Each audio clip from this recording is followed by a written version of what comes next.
Hello students, मैं हूं आपकी एजुकेटर अनुपम सिंह और आपका स्वागत है लर्न केमिस्ट्री में। आज हम एक और कंपाउंड का रिवीजन करेंगे, उसकी ऑर्गेनिक रिएक्शंस को देखेंगे और वो है हमारा डायजोनियम सॉल्ट। क्या होता है डायजोनियम सॉल्ट और हम इसको कैसे प्रिपेयर करते हैं, पहले हम ये बात कर लेते हैं। देखिए, जब आप बेंजीन का नाइट्रेशन करते हैं तो आपको नाइट्रोबेंजीन मिलती है और इस नाइट्रोबेंजीन का अगर आप टिन और HCl के साथ रिडक्शन कर देते हैं तो आपको एनिलीन मिलती है। ये आपने प्रीवियस चैप्टर्स में जब हमने रिवीजन किया था पढ़ लिया था। अब इस एनिलीन को अगर आप लो टेम्परेचर पर नाइट्रस एसिड के साथ रिएक्ट कराते हो तो आपको बेंजीन डायजोनियम सॉल्ट मिलता है और इस रिएक्शन को हम क्या कहते हैं, डाइएजोटाइजेशन। क्या कहते हैं इस रिएक्शन को? डाइएजोटाइजेशन कहते हैं। जो ये डाइएजो ग्रुप होता है, ये N2 को हम डाइएजो बोलते हैं। देखो, ये डाइएजो ग्रुप इंट्रोड्यूस हो गया रिंग के ऊपर, यहाँ पर सब्स्टिट्यूशन हो गया इसका, तो इसको रिएक्शन को हम कहते हैं डाइएजोटाइजेशन। यहाँ एक और इंपॉर्टेंट बात ध्यान देने वाली है कि आपको एरो पर HNO2 भी लिखा हुआ मिल सकता है एज ए रिएजेंट, नहीं तो आपको मिलेगा NaNO2 और HCl। ऐसा क्यों होता है? क्योंकि जो ये HNO2 होता है वो अनस्टेबल होता है, बहुत देर तक नहीं रुक सकता। तो हम इसका क्या करते हैं, इसको फ्रेशली प्रिपेयर करते हैं। जब हम रिएक्शन करा रहे होते हैं तभी प्रिपेयर करते हैं। और प्रिपेयर किससे करते हैं? NaNO2 और HCl से। इन situ प्रिपरेशन होता है इसका। हम एनिलीन लेते हैं और उसमें NaNO2 और HCl को साथ डालते हैं और वो तभी मिक्स होकर HNO2 बना देते हैं और फिर रिएक्शन हो जाती है डाइएजोटाइजेशन। तो ये इस बात का ध्यान रखेंगे कि डाइएजोटाइजेशन में आपको एरो पर HNO2 भी मिल सकता है और NaNO2 प्लस HCl लिखा हुआ भी मिल सकता है, कंफ्यूज नहीं होना है। और इन situ प्रिपरेशन होता है HNO2 का इस केस में। चलिए अब आगे देखते हैं। जो ये डायजोनियम क्लोराइड है ये 3 तरह की रिएक्शन करता है। बेटा पहली बात, ये बहुत इंपॉर्टेंट है क्योंकि आप देख रहे हो इससे इतने सारे हम प्रोडक्ट्स बना पाते हैं। इससे हम बेंजीन भी बना देते हैं, क्लोरो डेरिवेटिव, ब्रोमो डेरिवेटिव, फ्लोरो डेरिवेटिव, नाइट्रो डेरिवेटिव, ठीक है, डाइज भी बना सकते हैं हम इससे। तो ये बहुत सारी रिएक्शन देता है, इसीलिए इसका सिंथेटिक केमिस्ट्री में बहुत अच्छा रोल है। तो जो ये डायजोनियम क्लोराइड है 3 तरह की रिएक्शन देता है। एक तो ये इस ग्रुप को रिप्लेस कर दे, रिप्लेसमेंट रिएक्शन देता है। दूसरा, इसका रिडक्शन हो जाए, ये वाला ग्रुप रिड्यूस हो जाए, है ना, तो इसको हम क्या कहते हैं, रिडक्शन रिएक्शन। और थर्ड रिएक्शन ये कौन सी देता है? थर्ड बहुत इंपॉर्टेंट रिएक्शन है, वो है कपलिंग रिएक्शन। एक रिएक्शन है कपलिंग रिएक्शन, वो स्पेसिफिकली डायजोनियम क्लोराइड देते हैं। तो ये भी हम देखेंगे कि कैसे करते हैं ये रिएक्शन। तो चलिए पहले स्टार्ट करते हैं और हमारा पहला रिएजेंट है इथाइल अल्कोहल। अगर एरो के ऊपर इथाइल अल्कोहल लिखा हुआ है, अगर रिएजेंट इथाइल अल्कोहल है, अगर डायजोनियम क्लोराइड की रिएक्शन आपने इथाइल अल्कोहल के साथ कराई है तो आपको बेंजीन मिलता है। क्या मिलता है? बेंजीन मिलता है। जो N2Cl है ये हट जाएगा, ठीक है, ये हट जाएगा, यहाँ पर हाइड्रोजन आ जाएगी और आपको बेंजीन मिल जाएगी और खुद ये जो इथाइल अल्कोहल है इसका ऑक्सीडेशन हो जाएगा। मतलब एक तरह से इसने क्या किया इथाइल अल्कोहल ने कि इसका तो रिडक्शन कर दिया और अपने आप का क्या कर लिया, ऑक्सीडेशन कर लिया। तो बेंजीन मिलती है अगर आप बेंजीन डायजोनियम क्लोराइड को इथाइल अल्कोहल के साथ रिएक्ट कराते हैं, ठीक है।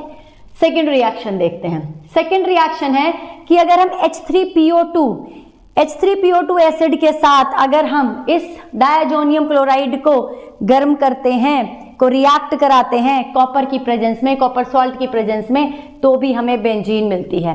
तो हम डायजोनियम क्लोराइड से 2 तरीके से बेंजीन बना सकते हैं, एक इथाइल अल्कोहल से रिएक्ट करा के, दूसरा H3PO2 के साथ रिएक्ट करा के। नेक्स्ट रिएक्शन, अगर इस सॉल्ट की रिएक्शन हम बेंजीन के साथ करा दें NaOH की प्रेजेंस में, तो हमको डाइफिनाइल या कह सकते हैं बाइफिनाइल कंपाउंड मिल जाएगा। 2 फिनाइल रिंग जुड़ी हुई मिल जाएंगी, ठीक है। तो ये रिएक्शन भी होती है यहाँ पे। नेक्स्ट रिएक्शन है कि अगर हम वार्म H2O गर्म पानी के साथ इसकी रिएक्शन कराते हैं, किसकी, डायजोनियम सॉल्ट की, तो आपको फिनॉल मिलता है।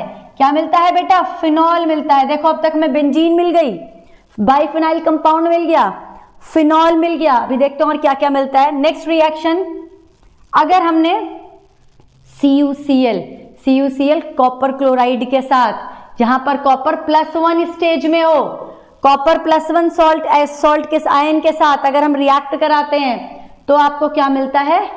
क्लोरो कंपाउंड मिलता है, ठीक है, एराइल क्लोराइड मिलता है, क्लोरो कंपाउंड मिलता है। इसी तरह अगर आप CuBr के साथ रिएक्ट कराते हो तो आपको ब्रोमोबेंजीन मिल रही है। अगर आप करा रहे हैं रिएक्शन CuCN के साथ तो क्या होगा, CN ग्रुप इंट्रोड्यूस हो जाएगा। देखो सारा रिप्लेसमेंट हो रहा है। N2Cl को रिप्लेस करके कौन आ गया, पहले OH आ गया, फिर N2Cl को रिप्लेस करके Cl आ गया, N2Cl को रिप्लेस करके Br आ गया, N2Cl को रिप्लेस करके CN आ गया, साइनोबेंजीन मिल गई आपको। तो देखिए ये रिप्लेसमेंट रिएक्शन चल रही है सारी। जहां पर आप ये यहां पर भी कॉपर +1 स्टेज में, यहां भी कॉपर +1 स्टेज में और यहां पर भी कॉपर +1 स्टेज में है। इन तीनों रिएक्शन को हम पहले भी पढ़ चुके हैं और इनका नाम क्या है बेटा, इनका नाम है सैंडमेयर रिएक्शन। सैंडमेयर रिएक्शन कहते हैं इनको, नेम रिएक्शन है। सैंडमेयर रिएक्शन में क्या होता है, बेंजीन डायजोनियम क्लोराइड की रिएक्शन अगर कॉपर +1 आयन के साथ करा दी जाती है या कॉपर +1 के सॉल्ट के साथ करा दी जाती है, जिसका हम सॉल्ट लेंगे वही कंपाउंड में मिल जाएगा। अगर हम Cl का सॉल्ट ले रहे हैं कॉपर के साथ तो हमें क्लोरोबेंजीन मिल जाएगी, Br का सॉल्ट ले रहे हैं कॉपर के साथ ब्रोमोबेंजीन मिल जाएगी, साइनाइड का सॉल्ट ले रहे हैं तो साइनोबेंजीन मिल जाएगी। तो ये हमें प्रोडक्ट मिल जाएंगे। नेक्स्ट रिएक्शन अब की बार हमने क्या किया, अब की बार हमने कॉपर पाउडर लिया। क्या लिया बेटा, कॉपर पाउडर। पहले हमने कॉपर +1 आयन लिया था, अब लिया हमने कॉपर पाउडर। कॉपर पाउडर की प्रेजेंस में HCl के साथ रिएक्शन कराते हैं तो क्लोरोबेंजीन मिलती है, कॉपर पाउडर के साथ HBr की रिएक्शन कराते हैं तो ब्रोमोबेंजीन मिलती है। कॉपर पाउडर के साथ जब रिएक्शन कराई जाती है इस रिएक्शन को हम गेटरमैन रिएक्शन कहते हैं। गेटरमैन रिएक्शन है ये, नेम रिएक्शन है ये भी, तो याद रखेंगे। सैंडमेयर में copper +1 as a catalyst use होगा और गेटरमैन में copper powder as a catalyst use होता है। चलिए नेक्स्ट रिएक्शन। अब हमने आयोडोबेंजीन अब तक नहीं बनाई थी।